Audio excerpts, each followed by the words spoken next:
Bonjour à tous et bienvenue sur Radio Alalma, l'émission qui parle de la culture et le milieu artistique. Je suis votre présentateur Alain Ramirez. Aujourd'hui, nous avons une invitée d'exception. En effet, on a avec nous Françoise Dax-Boyer, qui est poète et écrivaine. Elle a écrit de nombreux ouvrages comme Les escargots n'ont pas mangé toutes nos lettres, La scène du rêve ou encore Mon bestiaire amoureux. Elle dirige aussi actuellement la revue Les Cahiers de la Montagne Noire. Bonjour Françoise. Bonsoir Alain. Comment vas-tu ? Toujours bien quand je te vois. Ah, c'est gentil ça. Françoise, on va parler un petit peu de toi et surtout de ce merveilleux livre qui s'appelle Les deux font le père. Mais avant, je pense que ça serait intéressant que tu nous parles un petit peu de toi. Comment tu es arrivé à ce métier magnifique de l'écriture ? Bien, j'ai toujours un peu écrit, comme tous les écrivains. Depuis la petite enfance, j'ai toujours tenu ce qu'on appelle un journal. Beaucoup d'enfants en ont un. Et puis ensuite, j'ai toujours écrit jusqu'à surtout certains déclics. Et ces déclics ont eu lieu avec des grands écrivains. J'étais professeur de lettres aussi à Paris. Et c'est vrai que j'ai eu la chance de rencontrer des écrivains comme André Chédid, qui un jour m'a dit avec son accent libanais inénarrable « Françoise, je crois que tu pourrais faire les préfaces du 6e jour » dans la série Flammarion. Et j'étais tellement étonnée et flattée que je me suis mise un point d'honneur à réussir cette préface. Ça a été mon premier déclic. Mon entrée en littérature dépend d'André. Voilà, d'André Chédid, que j'ai beaucoup aimé et qui m'a toujours soutenue dans mon travail.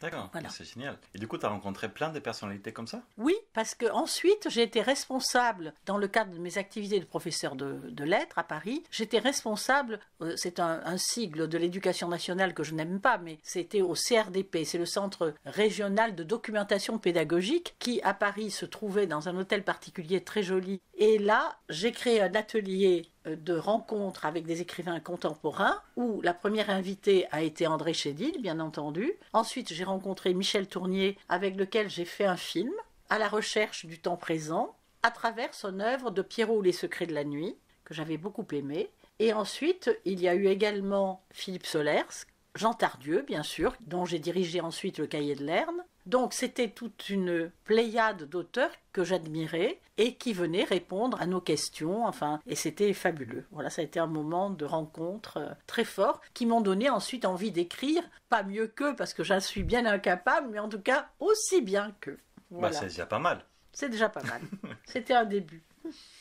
D'accord. Et du coup, tu commences à écrire quoi ? Des romans, de la poésie ? C'était quoi tes débuts ? Eh bien, tout au début, c'était davantage de la poésie. J'ai écrit davantage La scène du rêve, j'ai écrit des textes plus oniriques, et puis ensuite j'ai commencé un roman littéraire et épistolaire avec Les escargots n'ont pas mangé toutes nos lettres, et je me suis lancée, là, le 14e livre, c'est mon premier roman en fait, Les deux font le père, parce que j'ai eu besoin peut-être de réunir dans un livre deux figures emblématiques de ma vie qui m'ont construite. Voilà, donc c'était un moment important pour moi dans ma trajectoire. Ah, c'est beau. Du coup, parlons-en. Ces deux pères, ils t'ont marqué, ils se sont suivis l'un après l'autre. Comment c'était cette transition ? Comment tu as vécu ces changements de perdre un père et puis retrouver un autre qui t'a aidé à retrouver aller l'autre. de l'avant ? Voilà. Oui, c'est très... je crois que c'est un côté André Breton, mon affaire, parce que ce sont des fragments de vie qui se sont télescopés. Et à un moment donné, ce père sublimé, qui était un grand écrivain, m'a beaucoup interrogée sur mon vrai père. Et tout d'un coup, je me suis interrogée sur le silence de mon père biologique, surtout pendant cette période extrêmement noire de la dernière guerre. C'est-à-dire, il a été prisonnier pendant 5 ans. Ma mère était sa marraine de guerre, donc je suis née après la guerre. Mais ce qui est intéressant pour moi, c'est de m'apercevoir que j'écrivais, alors que je suis très bavarde, un livre sur le silence de mon père biologique, et en même temps, ce père sublimé était aussi en train de mourir et me léguait un message, à savoir, il faut toujours connaître de l'intérieur l'autre. Comme a dit Proust, il faut éviter les clichés sur ce qu'est l'autre, mais arriver à comprendre les gens de l'intérieur. Et ça a été une expérience formidable pour moi, parce que j'ai, à ce moment-là, livré une enquête sur mon vrai père biologique. Je me suis dit, que s'est-il passé en Allemagne, donc de 39 à 45 ?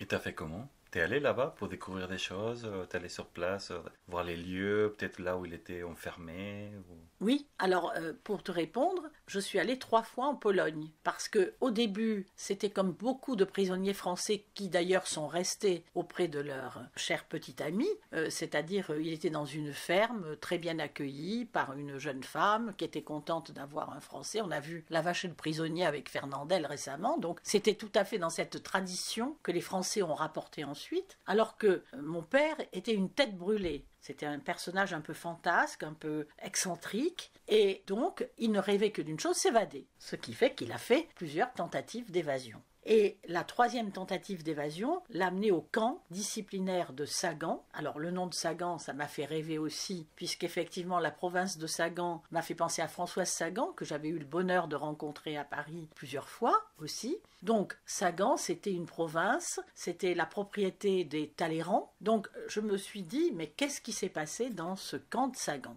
Et dans ce camp de Sagan, j'ai été reçue par le directeur du musée de Sagan qui m'a dit, mais votre père, voilà son matricule.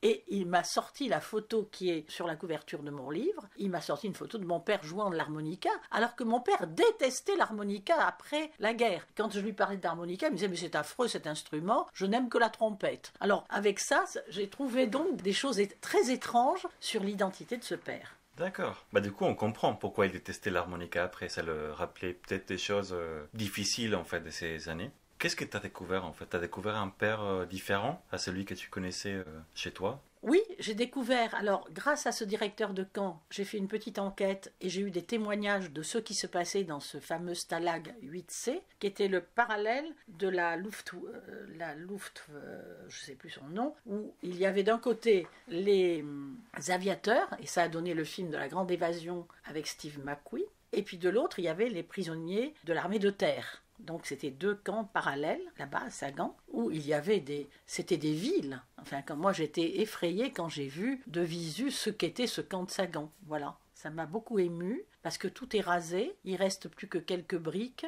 Quelquefois on se promène et puis on voit un petit objet comme une vieille brosse à dents rouillée, enfin des choses comme ça. C'est très émouvant, enfin c'est vraiment un lieu de mémoire et en même temps un lieu de désastre quand même, de tristesse.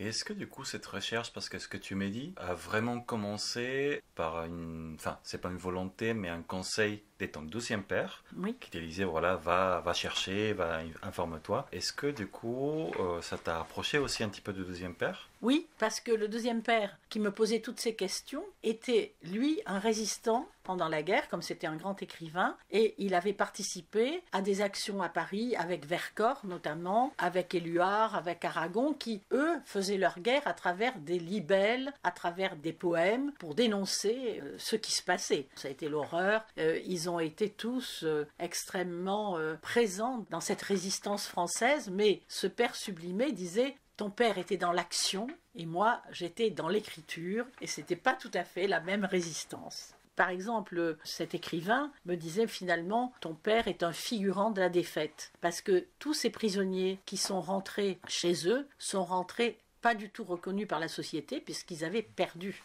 En France, on a regardé que les grands résistants, mais les grands résistants, il y en avait 10% de la population, puisque les autres étaient bien entendu sous le boisseau du silence de Vichy, parce que les gens avaient peur quand même, qu'on le veuille ou non, et les autres étaient effectivement des traîtres, enfin des choses comme ça. Et quand il y a eu ce retour des prisonniers de guerre, ils sont revenus, j'allais dire, la tête basse, et mon père a toujours dit, on n'a pas gagné. Ils ont toujours été dans cette impression d'avoir perdu la guerre. Voilà. Et ça, c'est très triste. Il l'a toujours porté comme... Comme un fardeau. Oui, je vais pleurer. Bon, bah du coup, revenons un petit peu au livre. Oui. Ce livre est assez particulier parce que c'est raconté d'une histoire un peu fragmentée. Oui. Voilà, c'est plusieurs types de textes différents qui sont mis ensemble pour donner une cohérence à tout ça.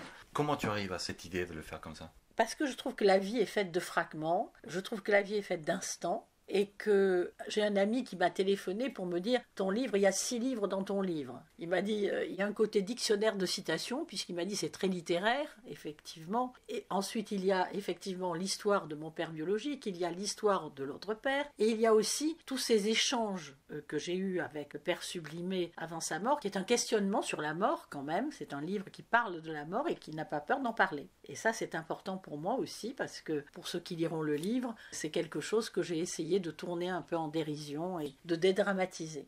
D'accord, bah, c'est génial. J'ai essayé. Merci.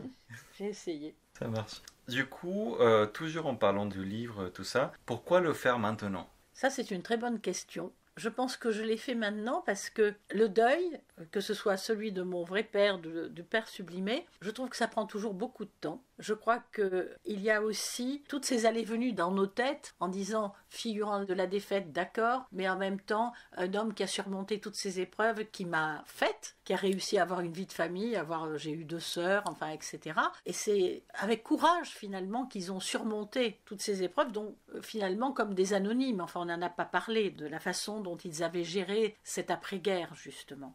Et puis ensuite, il y a, par rapport à ce que tu dis, je pense que par rapport au père sublimé aussi, il y avait cette admiration que j'éprouvais pour son œuvre, il y avait beaucoup de choses qui ont fait que j'ai pensé que c'était le moment. Et c'était mon départ en Pologne, mon premier départ en Pologne, qui a déclenché cette envie d'écrire. D'accord. Et c'était il y a longtemps? 5 ans. Oui, 5 ans, parce que mes voyages là-bas ont été fragmentés eux aussi, donc j'ai pu quand même mesurer ce qui s'était passé dans ces camps. Et comme j'ai dit, c'est là que c'est un roman, ça je tiens à le dire, parce qu'il y a toute cette fiction. J'ai dû réinventer la vie de prisonnier de mon père, j'ai dû réinventer aussi toutes ces allées et venues entre le père sublimé, les hôpitaux, enfin, etc. Donc je pense qu'il y a quelque chose de cet ordre dans ce livre, enfin, je sais pas. Et c'était ça la partie la plus compliquée du livre?